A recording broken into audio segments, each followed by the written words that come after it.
안녕하세요. 결혼한 지 8년 만에 이혼한 30대 여성입니다. 솔직히 이혼을 결심하기까지가 쉽지만은 않았어요. 왜냐하면 저와 남편 사이에는 눈에 넣어도 아프지 않을 아이가 둘이나 있기 때문이었죠. 그래서 몇 번이나 아이들을 생각해서 어떻게든 참고 살아볼까 했는데 제가 하나를 양보하면 상대도 하나를 양보해주는 게 이치 아닌가요? 하지만 남편도 그렇고 시댁도 그렇고 사람들이 어쩜 그렇게 탐욕스러운지 이런 사람들인지 모르고 애시당초 가족의 연을 맺었던 제 자신을 탓하는 게 맞을지도요. 남편하고는 고등학교 때부터 알고 지내다가 대학교를 입학한 이후로 교제를 시작했어요. 사실 고등학교 다닐 때도 남편은 몇 번이나 저를 좋아한다고 마음을 표현해 왔는데 당시엔 제 마음은 온통 수능에만 가 있었거든요.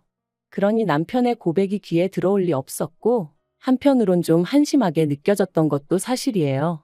그런데 대학에 입학하고 나서도 한결같이 저를 좋아한다고 하니까 저도 결국엔 조금씩 마음의 문을 열게 되었고 그렇게 연애를 시작했습니다. 저희가 사귄다고 했을 때 주변의 반응은 젊은 애들이니까 한참 타오를 때니까라며 몇 년이나 가겠나 이런 분위기였던 것 같아요. 실제로 남편은 군대에 가야 했고 전 유학을 계획 중이었으니 저 스스로도 길어야 3, 4년이나 사귀게 되지 않을까 생각했던 게 사실이고요. 하지만 예상과 달리 저희의 사이는 시간이 갈수록 더더욱 견고해져 갔고 그렇게 자그만치 10년을 만나게 되었습니다. 오래 사귄 커플들을 보면 헤어졌다 만났다 하는 일도 많던데 저희는 그런 것도 없었어요. 그래서 언젠가부턴 주변 사람들도 저희 둘이 결혼하는 건 너무나 당연한 일이라고 생각하는 눈치였고 저 또한 결혼을 하게 된다면 남편과 하는 게 맞다고 생각하게 되었죠. 그런데 그 무렵 일이 터졌습니다.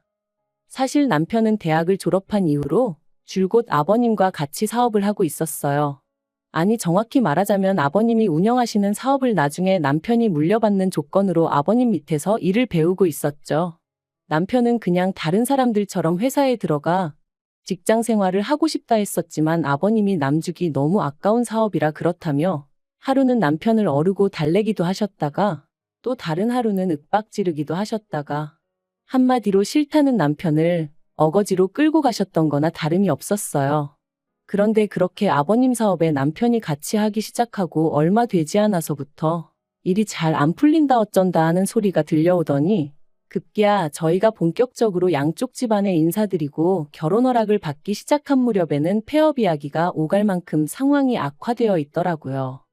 상황이 이렇다 보니 저는 남편에게 아버님 회사에서 나와 지금이라도 다른 회사를 알아보라고 조언했습니다.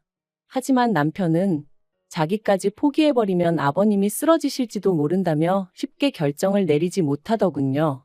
그리고 이런 모습을 저와 함께 옆에서 지켜보시던 친정부모님은 우유부단한 남편이 마음에 들지 않는다며 저에게 이 결혼을 꼭 해야 하겠냐 하셨습니다. 헤어지란 소리는 아니지만 그래도 일단은 상황을 지켜보자면서 말이죠.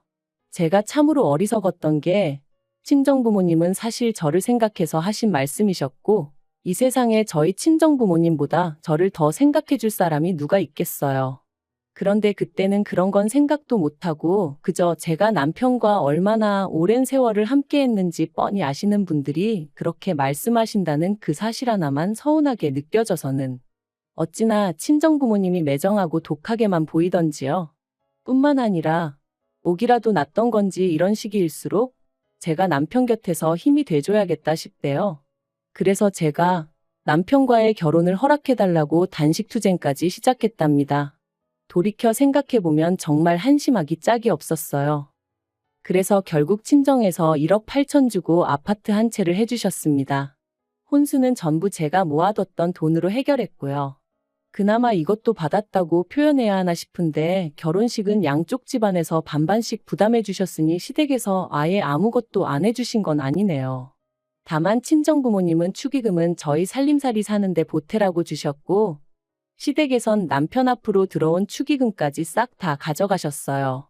그래도 이마저도 상황이 상황인 만큼 이해하려고 했습니다. 민망해하는 남편에게 별말하지 않았고 결혼 생활 내내 시부모님 앞에서 그때 그러셨잖아요. 하고 말 한마디 해본 적 없어요. 이제 와서 말이지만 저는 저 나름대로 100점짜리 며느리는 아니어도 어머님 아버님이 며느리 잘못 들였다고 타박하실 정도로 못난 며느리는 아니었다고 생각해요. 그런데 사람 마음이라는 게 다 저와 같을 순 없다더니 그래서 그런 건지. 시작은 제가 첫째를 낳으면서였어요. 저는 임신 사실을 확인했을 때부터 아들이니 딸이니 그런 건 신경 쓰지 않았습니다. 그저 말 그대로 건강한 아이만 나와줬으면 했죠. 하지만 6개월이 넘어가면서 제가 묻지도 않았는데 의사 선생님께서 분홍색 옷을 준비하시면 되겠네요 라고 아이 성별에 대해 언지를 해주셨고 저는 이 소식을 친정과 시댁 양가 모두에 알렸습니다. 그런데 양가의 반응이 정말 판이하게 달랐어요. 친정 부모님은 얼마나 귀엽겠냐 뭐 그런 이야기를 하셨다면 시댁에서는 그래도 첫째는 아들이 나오는 게 좋다면서 저더러 노력을 해보라고 하셨는데 황당하더라고요. 아기 성별이 언제부터 엄마가 노력하면 달라지는 거였나 싶은 게. 그리고 역시나 의사 선생님 말씀대로 저는 딸아이를 낳았습니다. 그리고 그때부터 시부모님은 노골적으로 싫은 티를 내기 시작하셨어요. 20시간의 난상 끝에 제왕절개로 아이를 낳은 제가 산후조리원에서 돌아오기가 무섭게 둘째는 언제 가질 거냐면서 사람을 힘들게 하셨거든요. 그리고는 어차피 힘줘서 낳는 거 조금만 더 노력해보지 그랬냐는 말씀을 하시질 않나. 저희 딸아이를 향해서는 요만한 거 하나 달고 나왔으면 얼마나 좋았겠냐 하시질 않나. 솔직히 막말로 못 배우신 분들이 그러셨으면 오히려 그러려니 했을지도 모르겠습니다. 하지만 저희 시부모님 두 분 다 배울 만큼 배우신 분들이셨거든요. 그런데 그런 분들이 남들 눈을 피해서 노골적으로 손녀는 무시하고 있지도 않은 손자를 찾아대시니 환장할 노릇이대요. 그래서 저도 나중엔 너무 짜증이 나서 3억을 달라고 했습니다. 아들 낳아드리면 3억 달라고요. 그랬더니 시부모님이 네 자식 네가 낳는데 우리가 왜 돈을 주냐며 그건 또 아주 질색을 하시대요. 그러다 작년에 정말 어쩌다 그런 일이 생긴 건지 저도 모르겠습니다만 제가 임신을 했어요. 사실 저나 남편이 더는 아이 계획이 없다 생각하고 수술을 받고 그런 것은 아니었지만 그래도 둘째가 생길 거라곤 상상도 못했는데 서로가 너무 안일했던 탓이었겠죠. 아무튼 그래서 얼결에 둘째를 가졌습니다. 그리고 비록 계획한 임신은 아니었지만 그렇다고 지운다던가 그런 생각은 아예 해본 적이 없어요. 그래서 양가 부모님께 조심스레 제 임신 소식을 알리니 아니나 다를까 친정에서는 제 몸이 상할 것을 가장 먼저 걱정하셨습니다. 첫째 때도 워낙 고생 끝에 출산을 했었고 그때 이미 친정 부모님은 이러다 딸을 잃는 건 아닌가 그런 생각까지 드셨다고 했거든요. 그래서 사실 친정어머니는 아닌 게 아니라 저더러 둘째를 꼭 낳아야겠냐는 말씀도 하셨네요. 당신은 손주도 좋지만 당신 배 아파 낳은 제가 제일 중요하다며. 하지만 제가 괜찮다고 했어요. 제 성격인지 아니면 모성애란 게 그런 건진 모르겠지만 임신 사실을 알게 된 이후로는 한순간도 뱃속에 아이를 포기한다는 생각은 아예 상상조차 할 수 없었거든요. 아무튼 반면에 시댁에서는 아니나 다를까 이번엔 아들이어야 한다는 말씀부터 하셨습니다. 이번에도 아들이 아니면 어쩌냐 하는 우려 섞인 말씀도 잊지 않으셨지요. 그리고는 이번에도 저더러 고기를 많이 먹으라는 둥, 항상 왼쪽으로 누워 자라는 둥, 지금 다시 생각해도 아주 깝깝한 소리만 골라 하셨다니까요. 그리고 저는 다행이라고 해야 할지 올해 초 건강한 남자아이를 출산했습니다. 그러자 첫째 때와는 달리 시댁에서 정말 시쳇말로 좋아 죽으시더라고요. 이제 어디 가서 기죽을 일은 없겠다면서 이제 마음이 든든하다 하시면서 말이죠. 그리고는 기껏 덧붙이시기를 아마 첫째 때는 정성이 부족해서 딸을 낳았던 게 아닌가 싶다며 이것 보라고 간절히 바라면 다 이루어지는 법이라나요? 솔직히 듣는 내내 짜증나고 황당하고 어이가 없었지만 좋은 게 좋은 거다 생각하고 네네 하고 말았네요. 그런데 아버님께서 생각지도 못한 말씀을 꺼내셨습니다. 제가 말했던 3억을 주시겠다는 거였죠. 제가 남편과 결혼하고 몇 년 동안 아버님과 남편이 하던 사업은 가까스로 위기를 극복해냈었어요. 비록 코로나 때 다시 주춤하던 시기도 있었지만 최근에는 전성기 때만큼은 아니더라도 꽤나 잘 풀려가고 있었고요.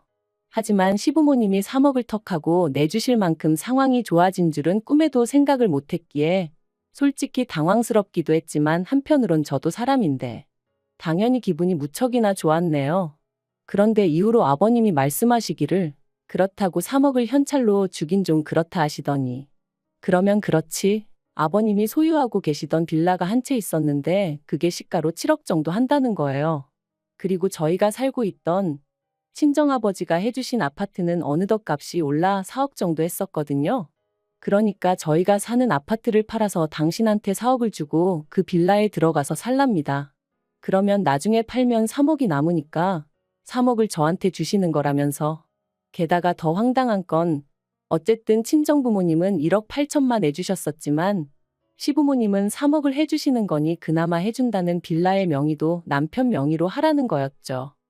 저는 남편에게도 시부모님에게도 납득이 되지 않는다고 그러니 그냥 그 돈은 안 받겠다 했습니다. 그랬더니 이제 남편이 난리가 났어요. 시부모님이 크게 마음 써주시는 건데 그걸 그런 식으로 거절하느냐고 제가 계산을 이상하게 한다면서 말이죠. 그리고는 덧붙이기를 공동명의가 뭐가 그렇게 중요하냐면서 자기랑 저랑 세월이 얼만데 그까진 명의가 뭐가 중요하냐고 앉은 자리에서 3억을 그냥 날릴 셈이냐 뭐 그러더라고요. 하지만 제 입장에선 솔직히 아버님은 7억이라지만 집이라는 게 원래 엉덩이 밑에 깔고 앉아 있는다고 돈 되는 게 아니잖아요. 그것도 누가 사줘야 돈인 거고. 그리고 7억도 뭐 누가 정말 7억을 줘야 주는 거지. 반면에 아파트는 그래도 빌라보단 거래도 투명하고 시세 파악하기도 유리했으니 아무튼 여러모로 따져봐도 제가 굳이 제 아파트를 팔아 그 돈을 시부모님한테 들여가면서까지 시부모님 소유의 빌라로 들어갈 필요는 없겠다 싶었죠. 그리고 말이 나왔으니 말이지만 그렇게 빌라를 저희에게 파셔도 어디 가서 저희한테 돈 받고 팔았다고 말씀하실 분들이 아니었어요.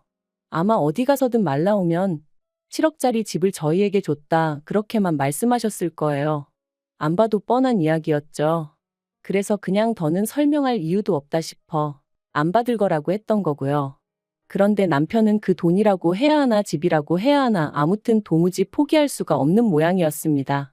저를 어르고 달래도 보고 저한테 속상하다며 짜증도 내고 사실 사업이 안 될 때는 아버님이 남편 월급을 몇 번이나 나중에 주겠다며 미루신 적도 있었고 그래서 몇 달 동안 남편이 가져다주는 생활비는 구경도 못한 채 오로지 제가 번 돈으로 살아야 하는 순간도 있었지만 그래도 어찌저찌 잘 견뎌냈습니다. 저희 살림살이에 사사건건 간섭하려 드시는 것도 또 언제 손자를 안겨줄 거냐는 구박 섞인 불평도 가까스로 잘 참아냈고요. 그런데 이제 와서 3억을 빌미라고 해야 하나. 아무튼 3억을 가지고 사람 기분을 있는 대로 잡쳐놓으니 더는 참을 수가 없었습니다. 그래서 한 번은 제발 좀 그만하라고 소리를 질렀더니 남편이 기껏 한다는 소리가 제가 다른 여자들에 비해 얼마나 대단한 일을 한 것도 아니고 남들 다 낳는 아들 한 번 실패하고 두 번째 겨우 낳은 거 아니냐며. 그런데도 어머님 아버님은 그걸로 저를 꾸짖기는커녕 오히려 돈을 주겠다 하시는데 저더러 그 와중에도 욕심을 내냐면서 그렇게 욕심이 사나우면 애들이 뭘 보고 크겠냐대요. 그리고 저는 그런 남편의 마지막 말에 완전히 이성을 놓칠 뻔했어요. 그간 내가 한 이불 덮고 잔 남자가 이딴 사고방식이었다는 것도 소름 끼치고 첫째를 실패작처럼 표현하는 게 혐오스럽기까지 했으니까요. 그래서 이때 처음 이런 남자를 내 아이들의 아버지로 두는 게 맞는 걸까? 차라리 이혼하고 혼자 키우는 게 애들한테도 더 도움이 되지 않을까 하는 생각이 다 들대요. 그렇게 하루가 멀다 하고 남편과 혹은 시부모님과 저는 말 그대로 싸움을 이어가야만 했습니다. 남들이 보기엔 어이가 없었을 테죠. 시부모님은 돈 준다 하고 며느리는 싫다고 하니 오죽하면 제가 자꾸 아버님 빌라가 7억이라고 하시는데 그럼 차라리 그걸 팔아서 3억을 저를 주시면 깔끔하지 않냐 소리도 했었거든요. 그랬더니 그 빌라는 기다리면 뭐 재개발이 될 수도 있고 호재가 많다면서 그렇게는 안 된다던데 정말이지 제가 여기다 다 적을 수가 없어서 그렇지 말도 안 되는 말씀을 얼마나 많이 하셨는지 몰라요. 그리고 그런 와중에 남편은 계속해서 시부모님 편을 드느라 정신이 없었고요. 마치 애를 둘씩이나 낳은 제가 정말 자기랑 이혼을 하겠냐고 생각이라도 했던 건지. 하지만 결론부터 말하자면 네, 이혼했습니다. 막상 이혼을 마음먹으니 참으로 사람 사는 게 이렇게 허무했나 싶을 만큼 모든 일이 일사천리로 진행되대요. 재산이나 마나 제가 결혼할 때 친정아버지가 제 명의로 해주신 아파트라 그건 뭐 남편이랑 나눌 이유가 전혀 없었고요. 아이들의 양육권 또한 마찬가지였어요. 저한테 이혼의 이유가 있던 것도 아니고 경제적 능력이 없는 것도 아니었으니 아무리 남편 쪽에서 고집을 피운들 아이들 둘 다 제가 맡게 되었거든요. 그리고 그제서야 시부모님이 좀 뭐랄까 앞불싸 싶으셨던 모양인데 버스 떠난 뒤에 손은 든다고 문 열어주나요? 요새 그러면 벌금이에요. 이혼 후에도 제 생활은 크게 달라진 바가 없었습니다. 굳이 꼽자면 친정부모님이 전보다 자주 왕래를 하며 아이들을 챙겨주신다는 거 정도였달까요? 그리고 남편은 저와 이혼 후 시댁으로 아예 들어가 살기로 했다고 소식을 전해왔습니다. 아주 저 보란 듯이 아버님 사업을 자기가 세계 1등으로 만들 거라며 후회하게 만들어주겠다길래 꼭 그렇게 해달라 했어요. 저한테는 좋을 게 없지만 그래도 애들 입장을 생각하면 아빠가 망하는 것보단 잘 되는 게 나은 거니까요. 주변에 보면 말도 안 되는 상황에서도 아빠 없이 애들을 자라게 하기 싫다며 바보같이 참고 사는 여자들이 있던데 절대로 그러지 말라는 말을 꼭 해주고 싶어요. 누가 당신 인생을 대신 살아주는 것도 아닌 만큼 결단을 내려야 하는 순간에는 사소한 한두 개의 사실에 얽매이지 말고 주체적으로 결정을 내리고 자기만의 길을 개척해 나가라고 말이죠. 그리고 한 가지 더 말하고 싶은 건 남편이나 시부모님이나 돈 계산 그따위로 하지 말라는 거예요. 눈 가리고 아웅도 아니고 내가 무슨 3살 먹은 어린애인 줄 아나. 도둑놈 심보가 따로 없던데 인생 그렇게 살지 말아요.